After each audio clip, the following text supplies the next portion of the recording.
और हम लोगों ने क्या चीज कर ली थी, प्रॉपरली इसकी गवर्निंग अथॉरिटी कैसी रहती है, कि कैसे लेजिस्लेटिव अथॉरिटी क्या बनाती है, लॉ मेक करती है या अमेंड कर रही होती है। उसके साथ ही हम लोगों ने देखा क्या चीज, कि अगर क्या करते हैं इनको इम्प्लीमेंट करना होता है तो हमारी कौन सी बॉडी आती है, एग्जीक्यूटिव बॉडी आ रही है और एडमिनिस्ट्रेटिव बॉडी आ रही होती है, जिसमें किसको मेन कवर किया गया, एमसीए को कवर किया हुआ है, राइट।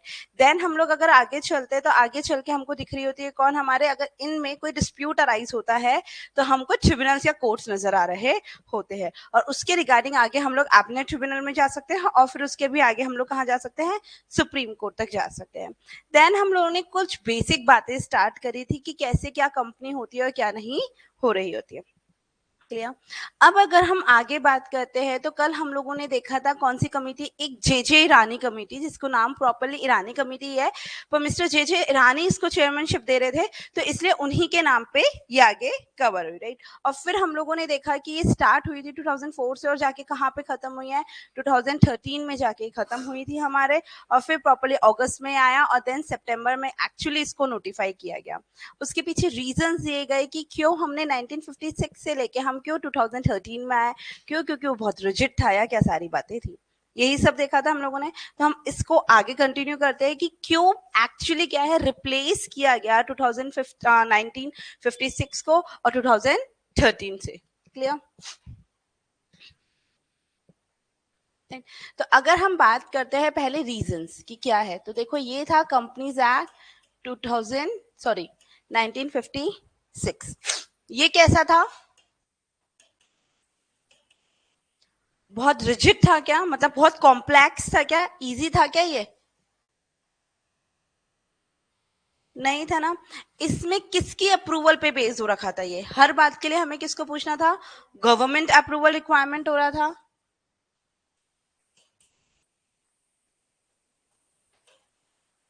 राइट। हर बात पे किस पे बेस हो रखा था, गवर्नमेंट अप्रूवल पे हो रखा था, और कई ऐसे टॉपिक्स थे जो इसमें इन्वॉल्व नहीं हो रहे थे या क्या था,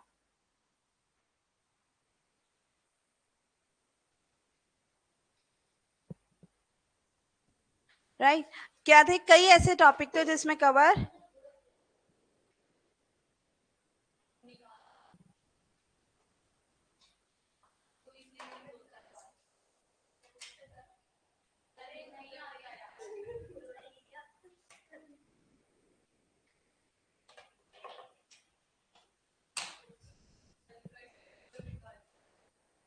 ऊपर मतलब हटा ही दिया था।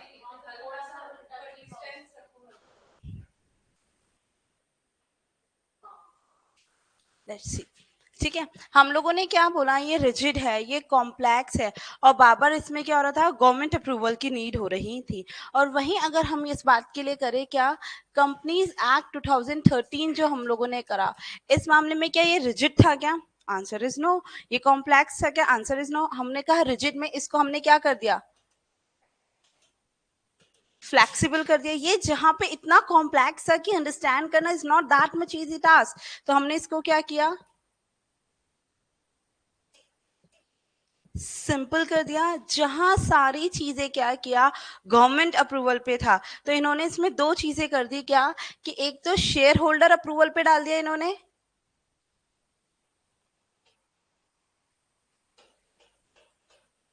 प्लस मेन क्या कर दिया इन्होंने, किस पे जोर दे दिया, प्रॉपरली डिस्क्लोजर पे जोर दिया। किस पे जोर दिया, सबसे पहले ट्रांसपेरेंसी दी, यानी किसको दिया, एनहेंस करा डिस्क्लोजर।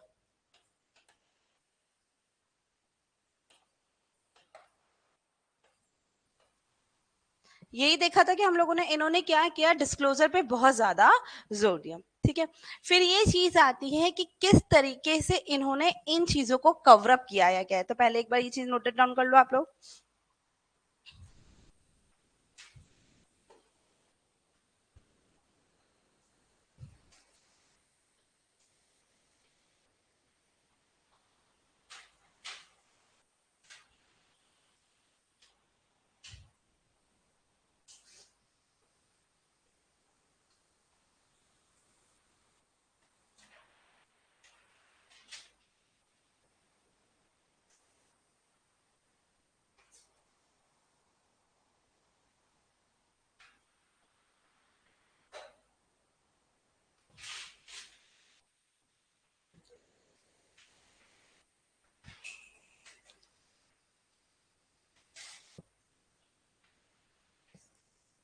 तो अगर हम देखें इसका कि जो फॉर्मेशन डेवलपमेंट, अगर हम इसकी हिस्ट्री और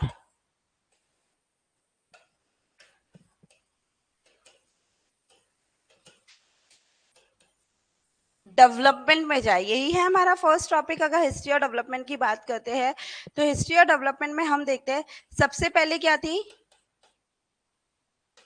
जॉइंट स्टॉक कंपनीज एक्ट, यही था क्या? अर्लियर यही थे, डिफरेंट डिफरेंट थे, तो क्या हम डिफरेंट डिफरेंट की अभी बात करना पसंद करेंगे? Answer is no. क्या हम लोगों ने वहां पे ईयर्स याद करे? आंसर इज नो, वो रिक्वायर्ड नहीं है। देन हम लोगों ने क्या बोला, फिर आई पिक्चर में कौन? कंपनीज एक्ट 1913 आई थी। फिर 13 के बाद जो हमारी आई वो क्या थी? Companies act 1956। उसी के अकॉर्डिंग उसके आगे पर मेन यहाँ पे कवर हो रहा है, ठीक है। अब अगर मैं बात कर रही हूँ 1956 को, हमने जैसे बोला ये बड़ा कॉम्प्लेक्स था, तो वो कॉम्प्लेक्स किस तरीके से था? इसमें कितने कंटेन थे सेक्शन? 658 सेक्शंस थे, राइट। कितने सेक्शन थे? पहले 658 सेक्शंस थे, राइट। किसके अंडर थे? इसमें कितने चैप्टर्स थे? अंडर 13 पार्ट्स या चैप्टर्स बोल सकते हैं, एंड 15 स्केड्यूल थे। क्लियर? ये चीज समझ में आया? फिर हम लोगों ने इसको चेंज, हाँ जी बच्चे, डेवलपमेंट ऑफ कंपनीज एक्ट, ठीक है। फिर आया क्या? Companies act 2013। जो 2013 को हमने कन्वर्ट किया, वो कैसे किया इन्होंने? यहाँ पे इन्होंने कितने सेक्शन कर दिया? ओनली कंटेन करे 470 सेक्शंस। कितने कंटेन करे? और कितने स्केड्यूल डाले इनके अंदर? इन्होंने इसको केवल 7 स्केड्यूल के अंदर ही डिवाइड कर दिया। ये चीज समझ में आई? और कितने चैप्टर्स लेके आए? 29 चैप्टर्स में डिवाइडेड है ये। कितने चैप्टर्स में? यानी हर टॉपिक के लिए इन्होंने अलग अलग चैप्टर्स कवर कर लिए, क्या? प्रॉपर 29 चैप्टर्स के अंदर इसको डिवाइड कर रखा है। ठीक, आगे चले।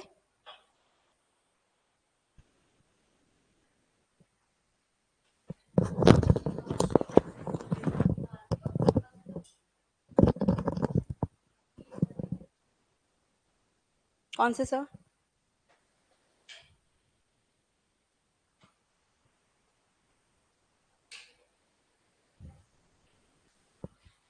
नहीं, वो तो ऑन वैसे ही हो गया था। चलो, इसमें कोई डाउट है क्या? नहीं। और अगर के एग्जीक्यूटिव लेवल पे बात करें तो क्या चारों के पूरे 470 हमें पढ़ना है? Answer is no. हमें 200 समथिंग ही सेक्शन केवल कवर करने हैं, बाकी सेक्शन हम पे गवर्न नहीं हो रहे होंगे, राइट। वो बाकी कहाँ जा रहे होंगे? हम फाइनल में जाके भी तो कुछ चीजें पढ़ेंगे, तो पूरे के पूरे 470 वहां कवर हो रहे होते। तो ऐसा नहीं कि वापस से पूरा एग्जीक्यूटिव पढ़ाया जाता है, वहां पे ही माना जाता है, वो तो इम्प्लाइड है, आपको आता ही होगा। आगे जर्नी कंटेन करी जा रही, कंटिन्यू होती है। इसमें कोई डाउट? आगे चले। अब अगर बात करते हैं अपन इसकी, तो राइट देखो इन्होंने क्या कर रखा है, प्रॉपरली कब? 4 अगस्त 2004 एमसीए ने क्या किया, एक प्रॉपरली कंसेप्ट पेपर निकाला था कि अपनी वेबसाइट पे,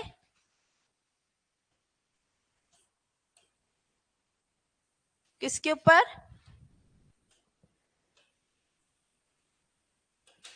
ऑन वेबसाइट, अपनी वेबसाइट पे डाला था, ताकि एग्जामिन कर सके वेरियस इश्यूज की क्या क्या नहीं है।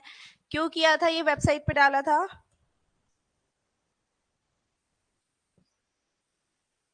For examine various issues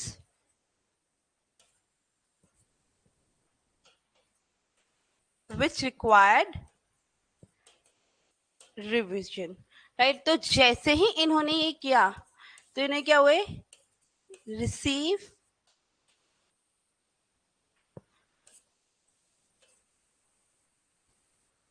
so many suggestions and comments. इन्हें क्या हुआ, बहुत सारे सजेशंस और कमेंट रिसीव्ड हुए। फिर उन्होंने 2 दिसंबर 2004 में क्या किया, प्रॉपरली कॉन्स्टिट्यूट करी एक एक्सपर्ट कमेटी। क्या करी, कॉन्स्टिट्यूट करी एक एक्सपर्ट्स की कमेटी।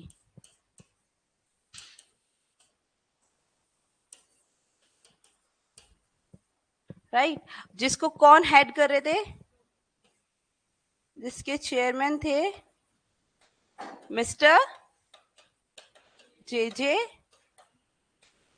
ईरानी। इसीलिए इस एक्सपर्ट कमेटी को किस नाम से जाना जाने लगा, ईरानी कमेटी से।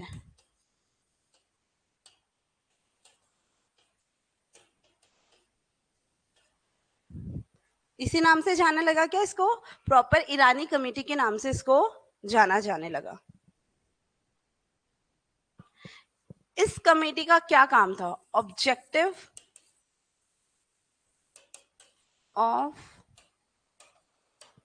कमेटी, मेन इनका ऑब्जेक्टिव क्या कवर कर रहा था, हाँ जी, रिवाइज करना या एडवाइस करना। तो मेन पहला जैसे हम लोगों ने करा, सिंप्लीफाइड करना। किसको सिंपल करना था इन लोगों को, जो हमारा रिजिड कंपनी लॉ था उसको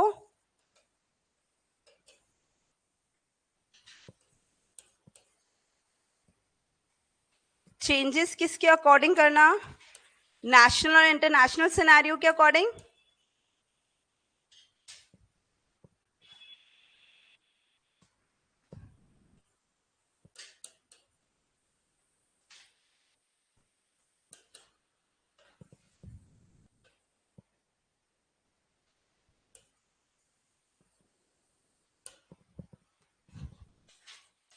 इसके लिए इन्होंने क्या किया था, अडॉप्शन किया था क्या इंटरनेशनल प्रैक्टिसेस को।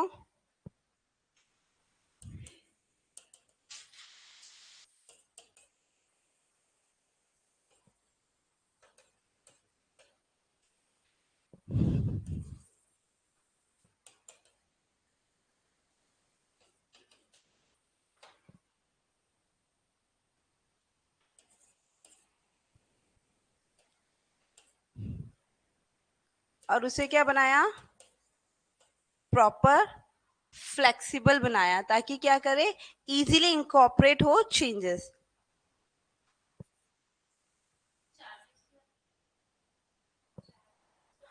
अकॉर्डिंग चेंजेस है ये, changes according to national international scenario flexible बनाया फॉर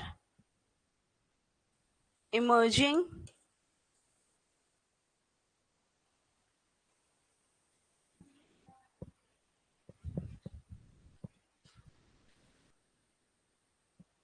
अब एक जना बुला के लाना, इमर्जिंग चेंजेस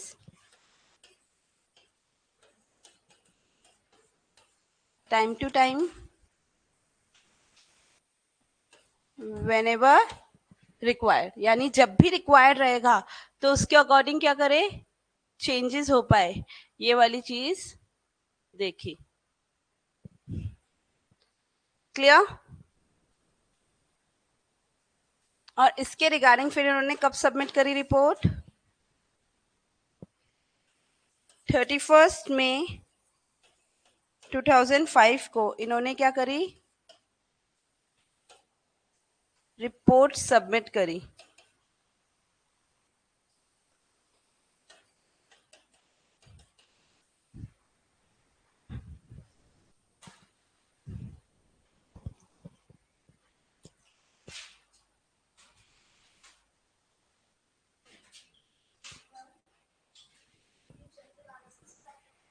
तो ये बार बार बंद हो रहा है, उस सब कर लिया, ज्यादा बाहर कम।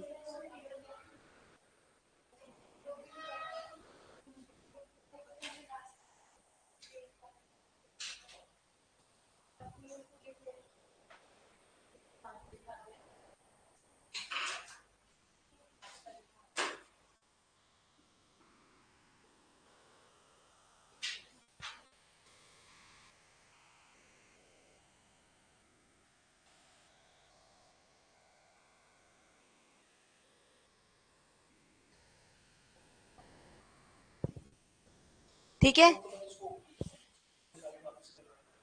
ठीक है, ठीक है। अगर ये वाली चीज होती है, फिर जैसी रिपोर्ट सबमिट हुई तो असेंट वगैरह था, तो यानी बार बार रिवीजन की रिक्वायरमेंट आ रही थी, सारी चीजें थी। लेकिन फिर कब क्या हुआ, जो लोकसभा में ये आया, एक्चुअली जब असेंट मिली, वो कब मिली अपन को, 18/12/12 को। कब मिली, 18 दिसंबर 2012 को। क्या कल मैंने ये बात की थी कि एक्चुअली एक्ट का नाम कब रखा जा रहा है, जब नंबर जो अपन बोलते हैं ईयर यूज करते हैं, तो जब दोनों उसमें पास रहा होता है। तो लोकसभा में तो अभी हो गया क्या, लेकिन राज्यसभा जो था, इसमें कब हुआ, 8 अगस्त 2013 के अंदर। तो इसका क्यों आ गया यहाँ पे, जब दोनों हाउसेस में से पास होके निकला हो तो 2013 में निकला, दैट्स द ओनली रीजन इसमें किया जा रहा है। फिर जो प्रेसिडेंट की असेंट मिली है उसे, वो कब मिली है, 29 अगस्त को। और वो जो ऑफिशियल गैजेट में पब्लिश हुआ है,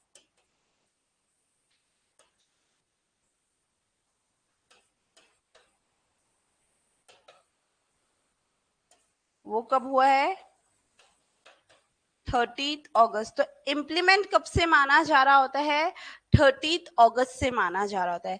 बट वहीं अगर हम नोटिफाइड करते हैं, क्या बोलते हैं,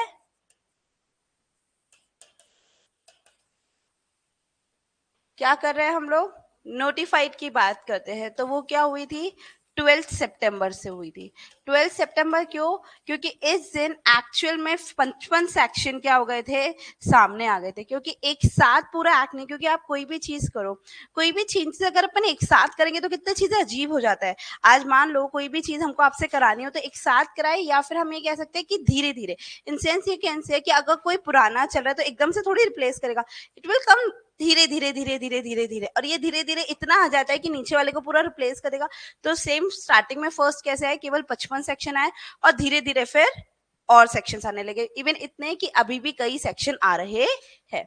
इसमें कोई डाउट, ये चीज समझ में आ गई कि कैसे डिफरेंट डिफरेंट सेक्शंस कवर हो रहे थे हमारे। अब अगर हम आगे बात करते हैं अपनी,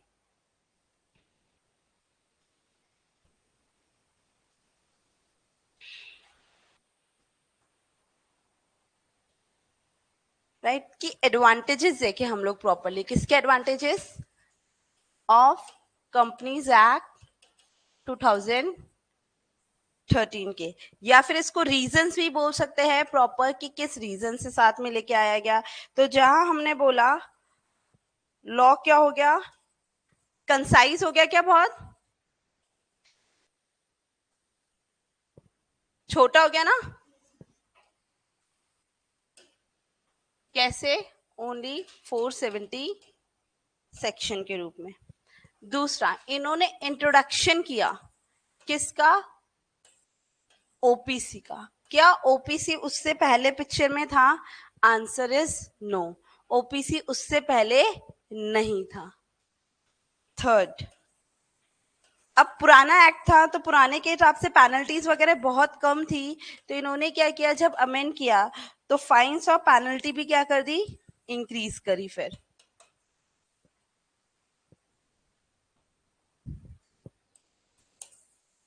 ये इंट्रोडक्शन किया इन्होंने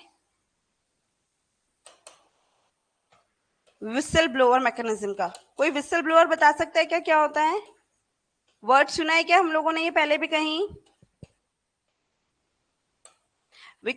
वो विकल मैकेनिज्म क्या होता है, बेसिकली विसल मैकेनिज्म कि क्या होता है, अगर अपन बात करते हैं विसल ब्लोअर भी जिसे अपन बोलते हैं, राइट, इसका दूसरा नाम है विगल मैकेनिज्म। ये जब हम कम पढ़ेंगे, आगे हमारा टॉपिक आएगा ऑडिट कमेटी, तब हम ये कवर करेंगे पार्ट बी के अंदर।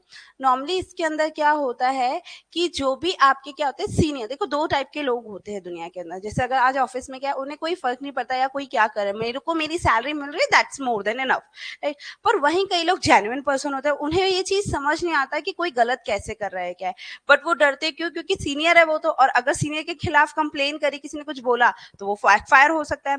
तो एक्चुअली कंपनी में क्या बनाया जाता है, एक विसल ब्लोअर्स के लिए मैकेनिज्म बनाया जाता है, विकल मैकेनिज्म क्या, कि जिसके अंदर आपके क्या करते हैं, आइडेंटिटी को छुपाए रखते हुए ही, साथ में क्या किया जा रहा होगा, आइडेंटिटी को छुपाए रखते हुए ही आपकी क्या कर दिया जाएगा, आप इजीली सीनियर की कंप्लेन कर सकते हो। तो विकल मैकेनिज्म यानी विसल अपना, या फिर इसे बोल सकते हैं अपन क्या, विसल ब्लोअर। तो विसल कौन होता है, जो अपन कौन बताए, सीटी बजाना। कब कोई भी अगर कोई गलत काम करे तो एकदम से सीटी बजा देता है तो वो चौंक जाएगा ना, यानी अलर्ट हो जाएगा। तो मेन यहाँ पे क्या है, विसल ब्लोअर से रिलेटेड किया हुआ है इसे। क्लियर? तो ये नया कंसेप्ट लेके आए अपन।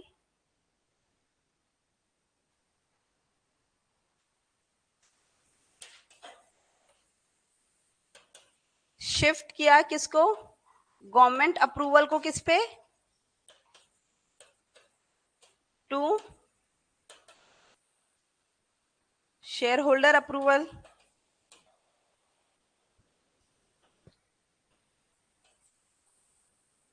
और इसको मोर अकाउंटेबल और ट्रांसपेरेंट बना दिया क्या,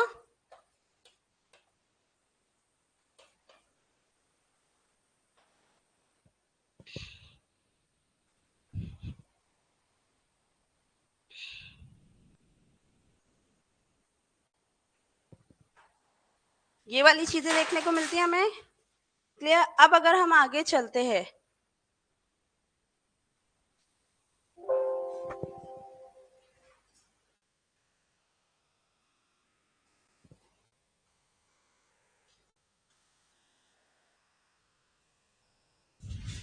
देखो बैकग्राउंड में ये सारी चीजें हम लोग पढ़ चुके थे, राइट। अब देखो इन्होंने क्या बनाया, जहां पे पहले प्राइवेट कंपनी तो थी, तो अब इन्होंने क्या किया, प्राइवेट कंपनी के लिए और स्मॉल कंपनी के लिए, किस चीज के लिए,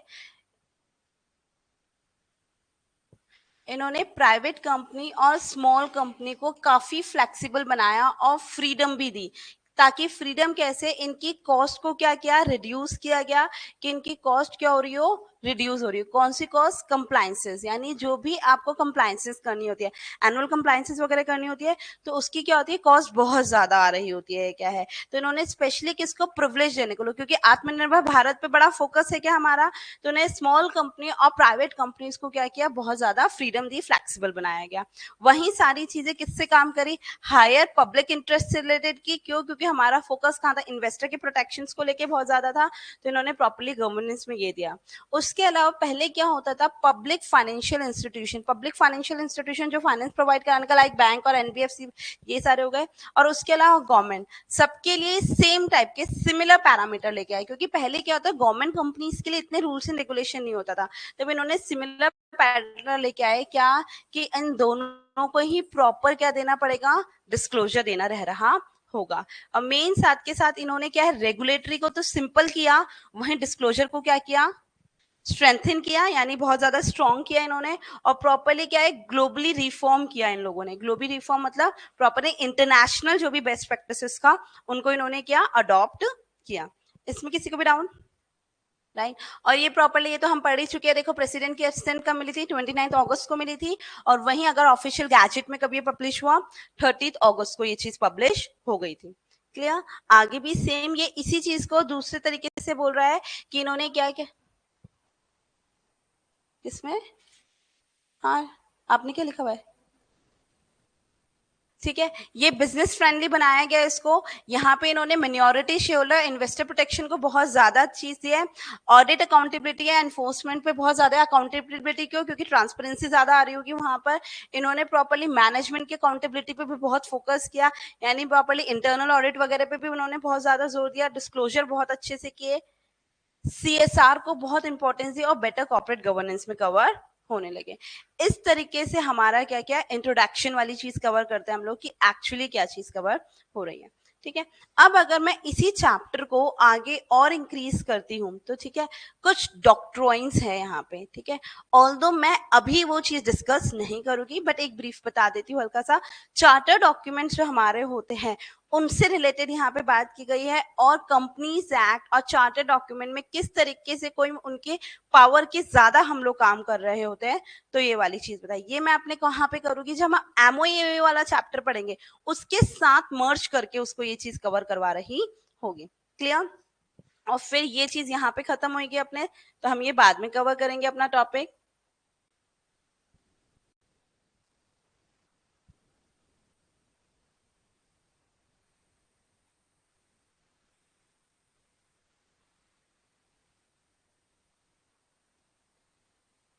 और फिर हमारा अगर जो टॉपिक आता है वो बेसिकली कौन सा आ जाता है हमारे, इसके अंदर ही एक आएगा अपने कि ई गवर्नेंस। पूरी ई गवर्नेंस मतलब प्रॉपरली कि किस तरीके से प्रॉपरली गवर्नेंस होती है, एमसीए क्या करता है, किस तरीके से इनमें काम किया जा रहा होता है। तो ये एक प्रॉपरली डिफरेंट टॉपिक है जो कहाँ पे आता है, ई गवर्नेंस से रिलेटेड आता है। तो ये ई गवर्नेंस वाला टॉपिक मैं बिल्कुल डिफरेंट तरीके से बताऊंगी आपको, यानी प्रॉपर एक अलग टॉपिक कंसेप्ट करके।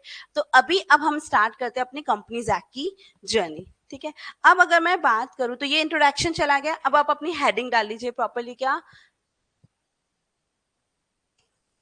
Companies act 2013। अब हम इसकी बात करना शुरू कर रहे हैं। अभी तक हमारा सिर्फ इंट्रोडक्शन इंट्रोडक्शन वाला पार्ट चल रहा था, राइट। अब आगे कंटिन्यू करें। अब बात करती हूँ मैं क्या, कंपनीज एक्ट 2013 की अगर मैं बात करती हूँ तो उसके अंदर कैसे गवर्न किया जाता है या क्या है। तो अगर नॉर्मली हम लोग क्या बात करते हैं, कंपनीज की बात करते हैं, और अगर मैं कंपनीज एक्ट 2013 की बात करती हूँ तो इसकी डेफिनेशन जो है वो कहाँ गिवन है, सेक्शन 2 क्लॉज 20 के अंदर। अब मैं कई बच्चे बोलते हैं कि मैम ये 2000 ये क्लॉज है कि ये सबसेक्शन है, राइट। कई बार क्या होता है ये क्लॉज और सबसेक्शन वाली बात आती है, क्योंकि नॉर्मली बच्चे इसको क्या बोल देते हैं,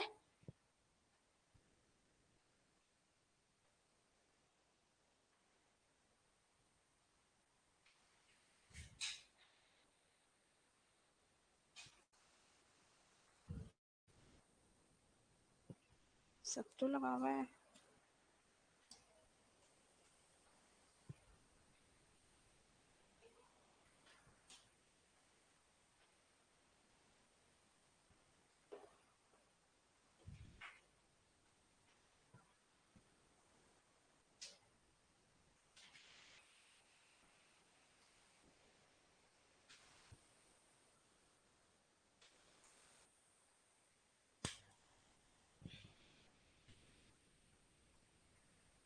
ठीक है, अब अगर मैं बात करती हूँ किसकी, प्रॉपरली अगर हम बात करते हैं इसकी चीज की, ये क्या बोल रहे हैं कि कहाँ लिखा होता है, मैम ये क्या है, सबसेक्शन ही की क्लॉज है।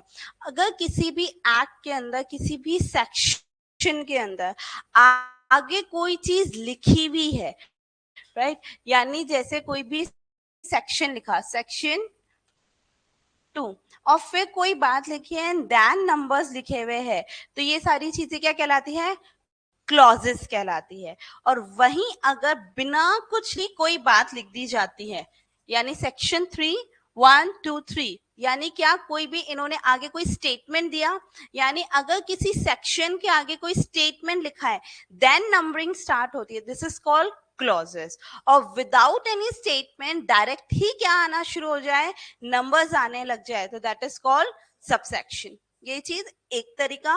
दूसरा तरीका, अगर जो भी बातें आपस में रिलेटेड है तो यानी these are the sub section, लेकिन सब इंडिपेंडेंट है एक दूसरे से, दीज नोज एज क्लॉसेस।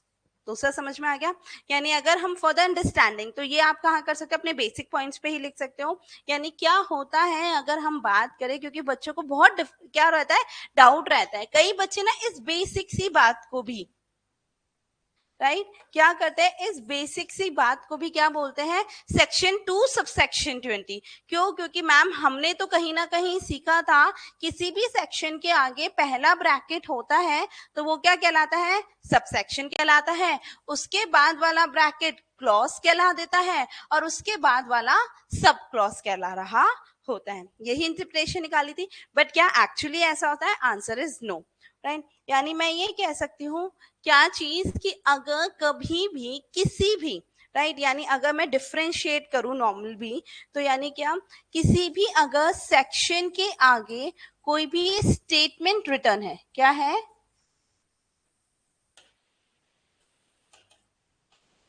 और देन क्या आ रहे हैं, नंबरिंग है, क्या कोई स्टेटमेंट रिटर्न था क्या, बिल्कुल, तो ये सब क्या कहलाएंगे, क्लॉजेस, राइट। या फिर अगर हम दूसरा तरीका बोले तो क्या है,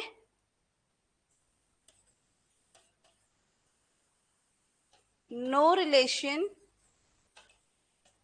बिटवीन पॉइंट्स, यानी सब इंडिपेंडेंट पॉइंट्स है क्या आपस में, बिल्कुल, तो भी वो क्या कहला रहे होते हैं, क्लॉजेस ही कहला रहे होते हैं। वहीं अगर मैं क्या बोल देती हूं, अगर there is no statement,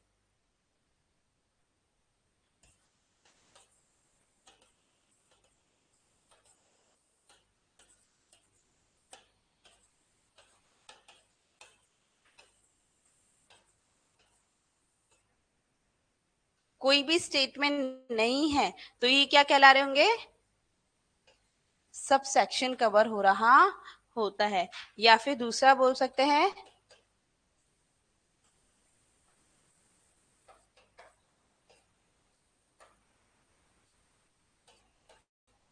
relation है पॉइंट्स में, आपस में कोई ना कोई लिंक है एक दूसरे से, तो वो क्या बना रहा होता है, सबसेक्शन करा रहा होता है। ये बिल्कुल बेसिक सी बात थी, इसमें कोई भी डाउट, क्लियर, हटा दूं, चलो अब आगे कर लेते हैं हम लोग किसकी बात, एक्चुअल बात करते हैं अपने सेक्शन की।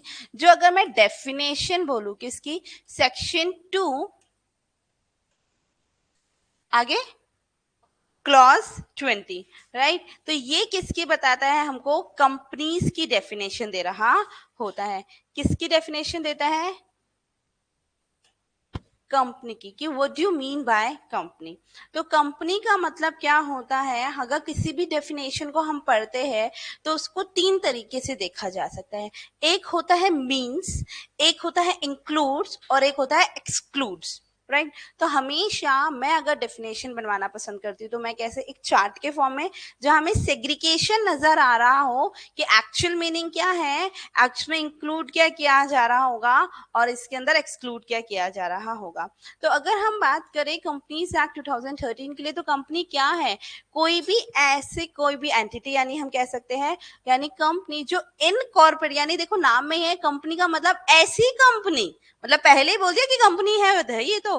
और जो इनकॉर्पोरेट, सबसे मेन क्या, इनकॉर्पोरेटेड हो कहाँ पे, in this section, in this act और एनी प्रीवियस एक्ट, यानी क्या पुरानी कोई भी कंपनी है वो 2013 के अकॉर्डिंग कंपनी ही ट्रीट की जाएगी, आंसर इज यस, कि हाँ वो ही ट्रीट की जा रही होगी।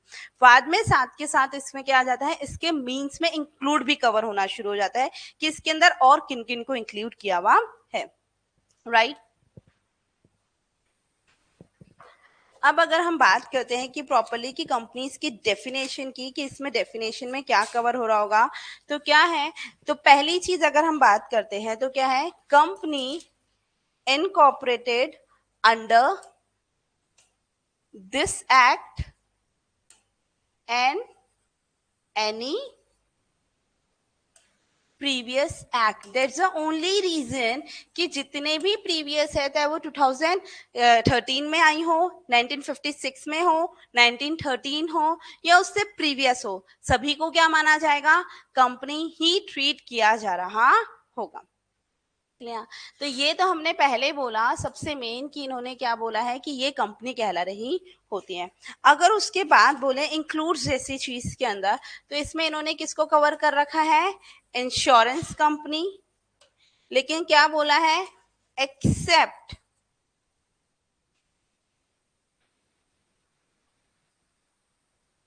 वेयर प्रोविजंस आर इनकंसिस्टेंट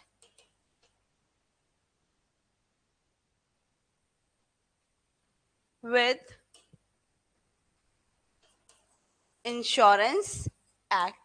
यानी अगर बात कहूं कि क्या है, नॉर्मली कंपनीज में इन्होंने किसको इंक्लूड कर रखा है, क्या इंश्योरेंस कंपनी को इंक्लूड किया है, आंसर इज यस, कि कंपनीज एक्ट किस पे एप्लीकेबल होता है, इंश्योरेंस कंपनी पे भी एप्लीकेबल होता है, एक्सेप्ट कब नहीं होगा, जब उसके प्रोविजन क्या होने लग जाए, इनकंसिस्ट होने शुरू हो जाए। इनकंसिस्ट मतलब यानी कंपनीज एक्ट और इंश्योरेंस एक्ट दोनों अलग अलग बातें करने लग जाए, यानी दोनों में क्या होने लग जाए, झगड़ा होने लग जाता है। तो कौन प्रिवेल कर रहा होता है, इंश्योरेंस। यानी जब भी अगर किसी चीज के रिगार्डिंग कोई स्पेशल एक्ट बना हुआ है, क्या बना हुआ है, कोई स्पेशल एक्ट बना हुआ है, तो हमेशा कौन प्रिवेल करता है, वो स्पेशल एक्ट प्रिवेल कर रहा होता है। इसमें कोई डाउट। तो यानी अगर क्या है, जब तक तो ठीक है, लेकिन जैसे ही इनकंसिस्टेंसी आई तो हम किसको मान लेंगे, इंश्योरेंस एक्ट की बात कर रहे होंगे। ऐसे ही फिर उन्होंने किसको और कवर किया, बैंकिंग कंपनीज को भी कवर किया, कि बैंकिंग कंपनी पे भी हम ये वाली चीज पूरी definition I have no idea कि सेम एज इट इज है क्या, पर हाँ स्टार्ट अब वही होगा, पर ये वो पूरी डेफिनेशन ये नहीं है वो, राइट। पहले यहाँ पे अपन ने सिर्फ ये कवर कर रखी थी, अब वो पूरी एक साथ आ रही है, राइट। कि अब क्या है, banking companies but except where provision are inconsistent with, अब कौन सा आना चाहिए, बैंकिंग रेगुलेशन एक्ट आ गया, यानी बैंकिंग एक्ट से अलग कोई बात हो रही है तो।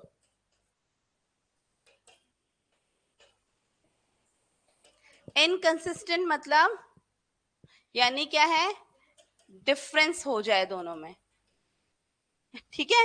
यानी इसका मतलब क्या होता है, डिफरेंस हो जाए, दोनों डिफरेंट डिफरेंट बातें कर रहे हैं, दोनों में तकरार अगर हो गई है, यानी वो दोनों एक सहमत नहीं है, तो कौन प्रिवेल करेगा, हमेशा कभी भी अगर किसी भी चीज में कोई स्पेशल एक्ट बना है तो हमें किसकी सुननी पड़ती है, उस स्पेशल एक्ट की बात सुननी पड़ रही होती है। इसमें कोई भी डाउट।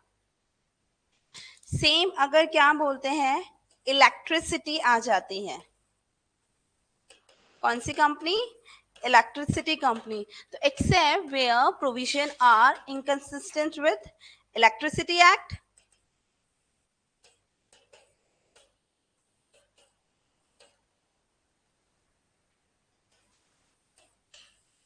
या फिर कोई भी other company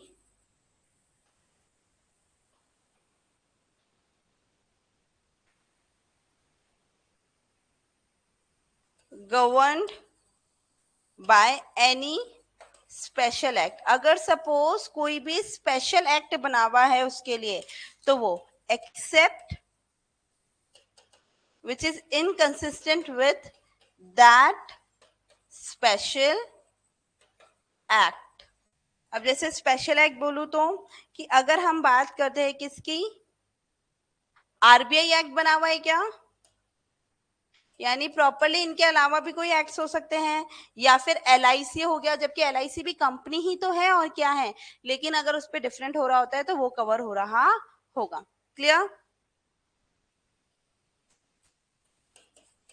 and such body cooperate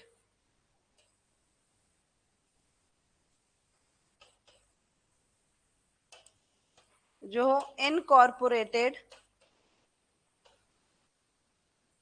bye any act for time being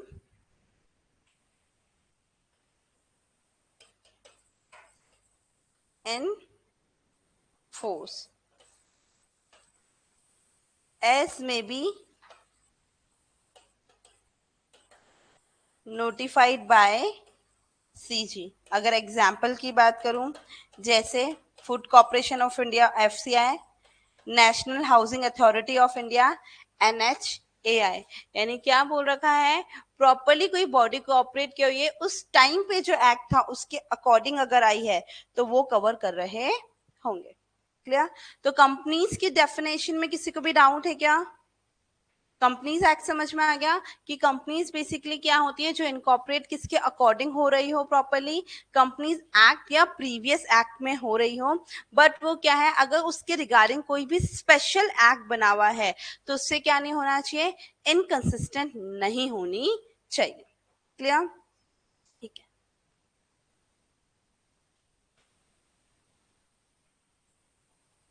right. अब सीजी, सेंट्रल गवर्नमेंट ने अगर नोटिफाई कर रखी है तो, राइट। अब अगर हम बात करते हैं आगे जाके, ये तो हमने कौन सी पढ़ी, प्रॉपरली एक्ट ने जो बात बोली हुई थी। अगर हम सिंपली बात करते हैं, राइट, तो अगर हम मीनिंग पे बात करें तो दे आर डिफरेंट डिफरेंट क्या है, मीनिंग्स निकाले हुए हैं, और वो किन्होंने, प्रॉपरली डिफरेंट डिफरेंट जस्टिस ने। They are three types of justice, लेकिन हम लोग यहाँ पे कौन से कवर कर रहे हैं, केवल पर्टिकुलर एक जस्टिस को कवर कर रहे हैं। तो वो क्या होने चाहिए, मीनिंग ऑफ कंपनी में हम बोलेंगे क्या, एज पर जस्टिस लिंडले। इन्होंने क्या कहा, ये क्या है, company means as a association of, ये क्या है, एसोसिएशन ऑफ पर्सन होता है, राइट। ये क्या है, एसोसिएशन ऑफ पर्सन है, जो क्या करते हैं, कंट्रीब्यूट करते हैं मनी। लिनले, ये इनका नाम है, एक जज है, कौन, जस्टिस इनको बोला गया लिनले। उन्होंने ये डेफिनेशन दी है, ऑल्दो मार्शल वगैरह अलग भी है, जो अभी मैं आपको मॉड्यूल में दिखाऊंगी भी कि 3 जनों की है, बट हम लोग एक ही पढ़ रहे हैं, that is more than enough, right. क्या कर रहे हैं, जो कंट्रीब्यूट करते हैं मनी, और क्या करते हैं, इस पैसे को एम्प्लॉय करते हैं in business to share in profit.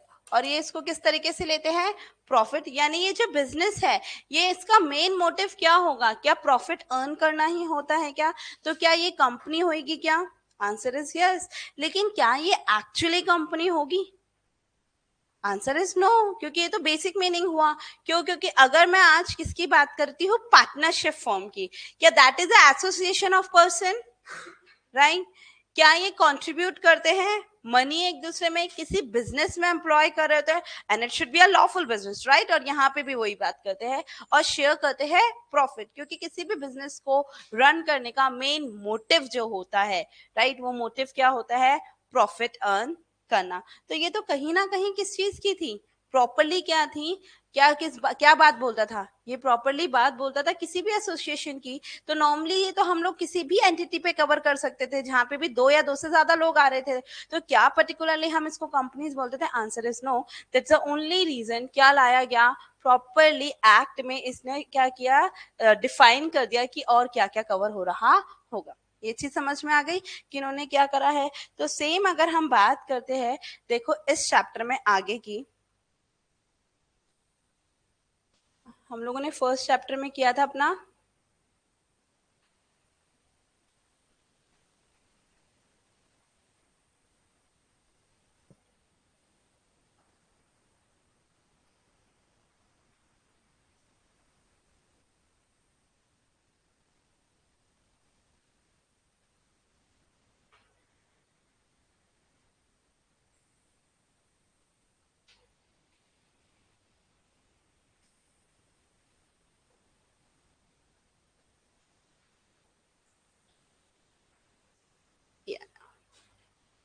देखो ये प्रॉपरली आ गई कंपनीज एक्ट की डेफिनेशन, क्या हम लोगों ने यही कवर किया एज इट इज, क्या कि कंपनीज का मतलब क्या है, और ऑब्वियसली ये कहाँ एप्लीकेबल होता है, होल ऑफ इंडिया पे कवर हो रहा होगा।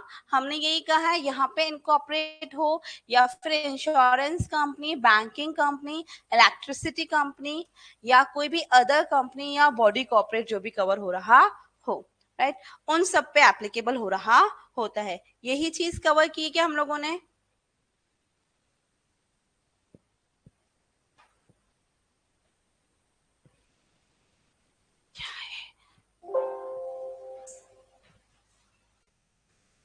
यही चीज कवर की थी हम लोगों ने। फिर आगे ये इलीगल एसोसिएशन की डेफिनेशन आती है।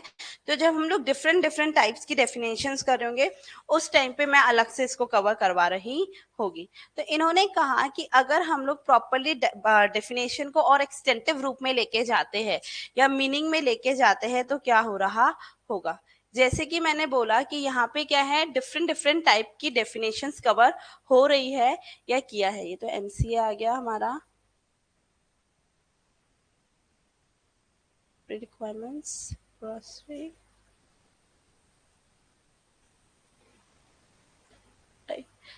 ये यहाँ पे कवर हुआ। अपना सेकंड चैप्टर जो स्टार्ट कर रही हूँ, तो नॉर्मली हमने ये कंपनीज एक्ट की डेफिनेशन पढ़ चुके हैं क्या, राइट। अब हमने जैसे बोला था मैंने क्या कि यहाँ पे अलग अलग जस्टिस की डेफिनेशन दी हुई है। तो मैंने क्या एक लिनले, एक मार्शल का नाम लिया था अभी अभी, और ऐसे ही जेम्स, कितने लोगों की डेफिनेशन है, 3 लोगों ने इनको आगे डिफाइन किया हुआ है। डिफाइन मतलब एक तरीके से मीनिंग इंटरप्रेट कराया है। तो it's a association of person जो कंट्रीब्यूट करते हैं मनी या फिर मनी इज वर्थ, राइट, किस फॉर्म में, एक कॉमन स्टॉक में, और ये एम्प्लॉय कर देते हैं किसी भी बिजनेस में, और शेयर करते हैं प्रॉफिट एंड लॉस, राइट, यानी प्रॉफिट एंड लॉस शेयर कर रहे होते हैं, और उसके बदले में क्या कर रहे होते हैं, कैपिटल लेते हैं कंपनी की, और आपको रिटर्न में क्या दिया जा रहा है, डिविडेंड दिया जा रहा होता है। लेकिन यहीं पे इस शेयर को आगे इन्होंने क्या किया था, कहीं ना कहीं ये क्या है और भी फॉर्म्स में कवर हो रहा था, तो इसलिए कंपनीज एक्ट ने प्रॉपर इनकी डेफिनेशन दी थी। वहीं मार्शल भी ने जो बोला, उन्होंने भी क्या बोला, एक कॉर्पोरेशन क्या है, आर्टिफिशियल, इनविजिबल, इंटेंजिबल और एग्जिस्टेंस होती है in only in the contemplation of the law, law के लिए ही नजर में आ रही होती है, बाकी इसकी कोई एग्जिस्टेंस नहीं होती है। वहीं जेम्स ने बोला क्या कंपनी क्या है, एक एसोसिएशन ऑफ पर्सन है, वो क्या है, एक कॉमन ऑब्जेक्ट के लिए काम कर रही होती है। तो अगर हम बात करें प्रॉपरली, तो हम अगर मीनिंग बोलते हैं, तो जब भी कभी मीनिंग की बात आएगी या डेफिनेशन की आएगी, तो हम कौन सा कवर करना पड़ता है, बेसिक ना लिख के हम लोग हमेशा किस बात पे जोर देंगे, हमेशा कंपनीज एक्ट ने जो हमें दी है, कौन सी, सेक्शन 2 क्लॉज 20 के अंदर, वो वाली चीज कवर करें। कितने पॉइंट से उसके अंदर, प्रॉपर एफ तक पॉइंट से हमारे कौन कौन से हम लोगों ने कवर किए, यानी क्या है जो इस एक्ट में या प्रीवियस एक्ट में इनकॉर्पोरेट होनी चाहिए, insurance company, banking company, electricity company आ गई, उसके अलावा अदर कंपनी जो भी इनके लिए अगर से कोई इनका एक्ट बना हुआ है तो उससे इनकंसिस्टेंट नहीं होनी चाहिए, या भी कोई भी बॉडी कॉर्पोरेट अगर हो रही होती है जो टाइमिंग फोर्स में थी तो उससे इनकंसिस्टेंस नहीं होना चाहिए, राइट। तो ये कंपनीज एक्ट में थे। अब कल जो मैं स्टार्ट करूंगी टॉपिक बात करूंगी कि अगर मैं इसी डेफिनेशन को एक नॉर्मल पर्सन और एक प्रोफेशनल पर्सन दोनों इंटरप्रेट करें, मतलब मैं अब कल आंसर राइटिंग का तरीका बताऊंगी बिल्कुल बेसिक सा, कि सिर्फ यही क्वेश्चन अगर आ जाए एग्जाम के अंदर कि मुझे डेफिनेशन लिखनी पड़ रही है तो आपको किस तरीके से लिखा जाना चाहिए। तो हम इस चीज से स्टार्ट करते हुए फिर देन कल अपनी कैरेक्टरिस्टिक को कंटिन्यू कर रहे होंगे। क्लियर? तो आज करते हैं अपन इतना ही, बाकी कंटिन्यू करेंगे अपनी नेक्स्ट क्लास में। Thank you.